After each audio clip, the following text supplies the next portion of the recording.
Өлкө президенти жарыялаган Жашыл Мурас улуттук өнөктүгүнүн алкагында бүгүн жалпы республика аймагындагы токой чарууларда чоң иштер жүрүп жатат. Жыл өткөн сайын миңдеген гектар жаңы жерлер өздөштүрүлүп, токой чарба жамааттарынын, мекеме ишканалардын, жалпы эле коомчулуктун аракеттери менен миллиондогон жаш көчөттөр отургузулуп, аны сактоо, өстүрүү иштери колго алынууда. Бул өңүттөн алганда бүгүн биз кеп кылмакчы болгон Жалал Абад облусунун Сузак районундагы Кара Алма токой чарбасы өткөн жылы 60 гектар жаңы жерлерге көчөт отургузушуп, анын айланасын тосмолошсо, быйыл Сузак районунун Барпы айыл өкмөтүнүн Боз Чычкан айылынын Таштөбө коктусунан 100 гектар жаңы жерди өздөштүрүшүп, кылымдар бою какырап, мал жайытка да жарабай, чаңы ызгыган боз адырларды мөмөлүү токойго айландырышууда. Быйылгы жылы Кара Алма токой чарбасында өзүңүз айтып кеткендей, өлкө президенти жарыяланган Жашыл Мурас өнөктүгүнүн негизинде жана УКМКнын төрагасы, министрлер кабинетинин орун басары Ташиев Камчыбек Кыдыршаевичтин демилгеси менен ушул Барпы айылынын Барпы айыл өкмөтүнүн Боз Чычкан айылынын Таштөбө участкасында 100 гектар жерге көчөт эгилди. Көчөттөрдүн 5 кылы эгилди. Жаңак, бадам, өзүңөр көрүп тургандай, өрүк, ийне жалбырактуу дарактар, кара жыгач, Кудай насип кылса өсүмдүүлүгү жакшы. Ушул жерлер какырап жаткан эле жер экен. Жайыттын жери экен. Ооба. Ошол жерге эгип, токойчулардын күчү менен август айында тамчылатып сугаруу ишке кирди.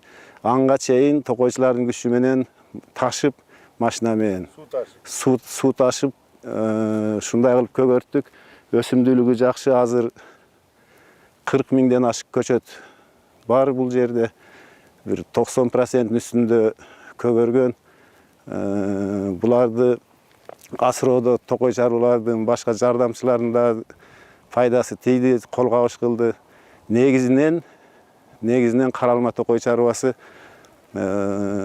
балансына өткөрүлүп берилген 100 гектар. Ошол 100 гектарда иш жүрдү.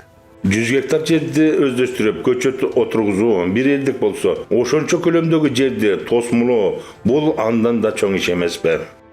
100 гектарды айлантып тосуу маселеси дагы токой чарбанын өздүк каражатынын эсебинен темир стойгалар, арматурлар, зыым, сетка сатып алынып тосулду. Тоспосо болбойт. Бул жер башында мен айтып кеткендей эле жайыт жер экен. Ошону тосуп, малдан карап көгөртүп атабыз. 100 гектар жерде 40 миң түп көчөттү быйылкы жайдын сыгына карабай, күндөп-түндөп суу ташып сугарган токойчулардын тоодо эмгегинин акыбети кайтып, бүгүн боз адырлардагы жаңы тигилген көчөттөр кулпурат. Көчөттөр негизинен баары эле токой чарбалардын көчөтканаларынан чыкты. Токой чарбалардын көчөтканаларында ушундай токой көчөттөрү өстүрүлөт. Ошол жерлерден алып, өзүбүздөн чыгып, мына бадамдарды гана алып келдик. Бул бадамдын 2 кылы эгилди. Ширин бадам, ачуу бадам. Ширин бадамды гана алдык. Калгандары 40 миң көчөттүн негизинен токой чарбалардын көчөтканаларынан чыкты. Өзүңүздөр көрүп тургандай, бул жерде мурун дарак өспөйт экен эле. Азыр мына көчөттөрдү эккенде, мына өсүмдүүлүгүн айтайын, бир жылда 1 метрге жакын өсүмдүүлүгүн берди, өсүш берди. Анан булар азыр биз бадам көчөттүн жанында турабыз. Кудай насип кылса 3-4 жылда мөмөөгө кирет бул. Мөмөөгө кирип, уже элге пайдасын бере баштайт. Ушул жер өзүңүздөр көргөндөй токой болуп калса, бул өтө жакшы нерсе болот. Элдин экономикалык жактан пайдасы тийиши мүмкүн элге. Салкындыгы боюнча, токой бар жерде сууну соруп, сууга нымдуулукту сактаганга да пайдасы тиет. Атайын долбоордун негизинде 100 гектар жерге көчөттөрдү тамчылап сугаруу иштери кандайча жүзөгө ашты? Ушул эгилген көчөттөргө Барпыда эгилген 100 гектар аянтка тамчылатып сугаруу үчүн чоң проекти түзүлгөн. Ошонун негизинде Кемпирабад суу сактагычынан суу тартылып келип, 2 насос менен чыкты адырга чейин. Биринчи насосу Ылдыйда, ал жерге да суу кампасы бар, топтолуп, анан экинчи бул жерге чыгат, экинчи суу кампабызга. Бул жерде мына 3000 кубтук суу сакталат бул жерде. Андан мына 2 насос аркылуу мына көчөттөргө кетет ушул жерден. Мына давлениелерин текшерип, бир калыпта берип турган котелдор булар. Андан бул келип, бул сууну фильтрлеп берет. Фильтрлеп 4 картага бөлүнгөн мунун ичинде. 4 картага алып бөлүнөт. Андан кичинекей шлангалар менен ар бир көчөттүн түбүнө сугарып, тамчылатып сугаруу үчүн жеткирилет экен. Ар бир жерге немелер коюлган, Ооба, ар бир жерде бөлүп бере турган атайын эмелер бар да. Муну 12 сааттан жай мезгилинде түнү сугарып атабыз. 4 суткада бир айланып турат. 4 картага бөлүнгөн 100 гектар, 25 гектардан. Бир катары менен сугарылат. Кайра башынан бүткөндө кайра башынан айланып ушул жүрө берет. Берди атайын сугарганга бир кызматкерибиз бар, сууну бөлүштүрүп карап, дайым карап берип турат. 10 чакырым аралыктан 2 баскычтуу суу насос станциясынын күчү менен дал ушул 3000 кубтук суу кампасына суу түшүп, ал бүтүндөй 100 гектарга таркайт. Бул желим түтүктөр боюнча айтсак, Израилден алып келинген ар бир 60 сантиметрде өзүнүн ичинде койгон азыр немелер темирлер бар экен. Ушул темирлер аркылуу ар бир 60 сантиметрден суу чыгарат. Бул өзгөчө. Bunday Kırgızistan'da birinci yolu gelip koyulu dattılar. Толық 100 гектарды шул тамчылатып сугаруу системасы бүткөн. Буга чейин августка чейин токойчулар область боюнча буну кол менен сугарып турдук. Сактап калдык көчөттү. Мен какыраган жер экен. Дал ушул 100 гектар жерди караган 4 коорукчу болсо, анын бири Абдывали Анапияев. Ал өзүнө бөлүнгөн 25 гектар аянтты кооруп гана тим болбостон суга тубагында күндөп-түндөп суу кампасынын башында. Матасы келди мына Токой чарбадан немеге келген. Шуну карап неме канга деп мага жөө жүрбөсүн деп берген. Алла Таала.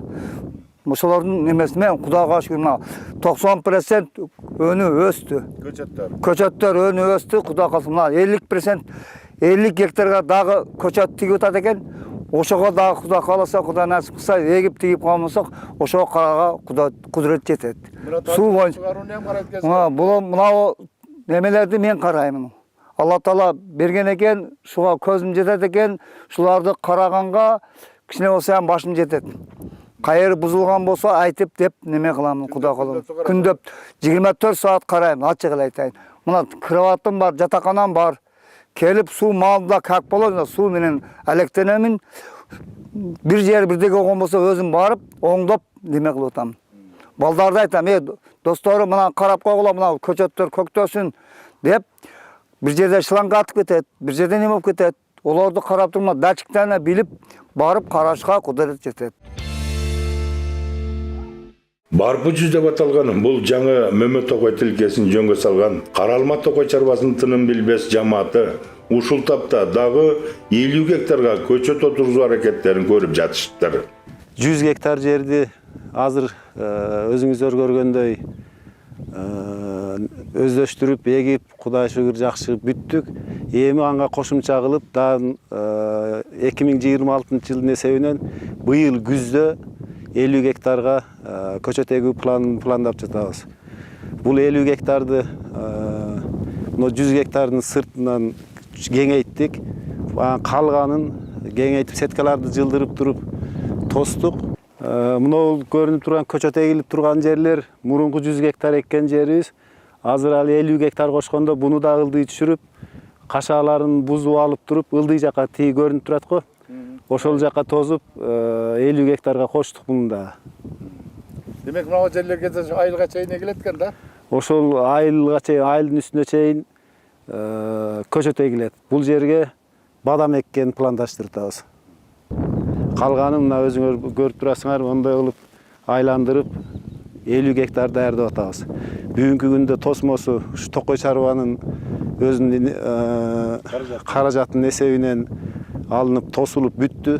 50 гектардыкы тосулуп бүттү. Топурактарды алып келип чүрүп туруп эккенге даярдап койдук. Кара топурактар ушу Каралмадан алып келдик. Андан кийин эми азыр күтүп турабыз. Мына көчөттөр жалбыраган таштап, эге турган убакка келсе, эгүүнү баштайбыз.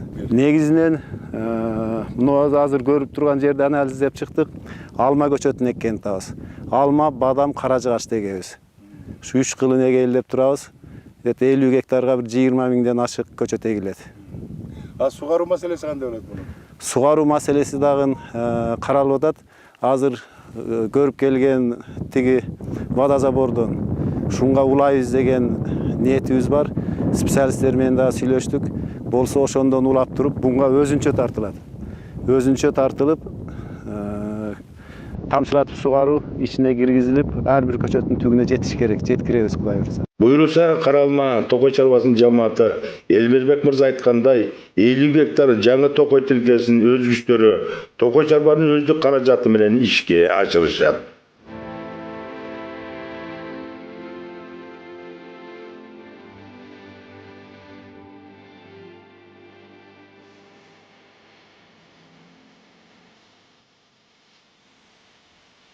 Токой булагы питомник чарбасы дегенде жылына Каралма Токой чарбасы 150 гектар жаңы Токой тилкесин өздөштүрүп жатса, ага миңдеген көчөттөр дал ушул Каралманын питомник чарбаларынан даярдалуулар белгилүү эмеспи? Биз Каралма Токой чарбасынын Кара Дарья көчөтканасына келдик. Биздин ушу Каралма Токой чарбасына караштуу Кара Дарья көчөтканасында 10 түрдүү көчөт өсүрүлөт. Көбүнчө мөмө жемиштүү, арасынан алма, жаңак, элге бере турган кокон килерсин, мынау Могилевка түрлөрү ушуга күзүндө август айында улап кийинки жылга жеткирип, Мына кайсы немелер булар? бул саскайың да кыргызча. Саскайың Могилевка деп коет. Вишня Могилевская деп. Килерсин жапайызы. Ушуну улап элге беребиз. Калган декоративный көчөттөрүбүздү бардыгын алып мынау лесхоздорго беребиз. Быйыл Кызылөңкүр лесхозуна бердик. Орток лесхозуна 6500 көчөт бердик. Кызылөңкүргө 2000 көчөт бердик.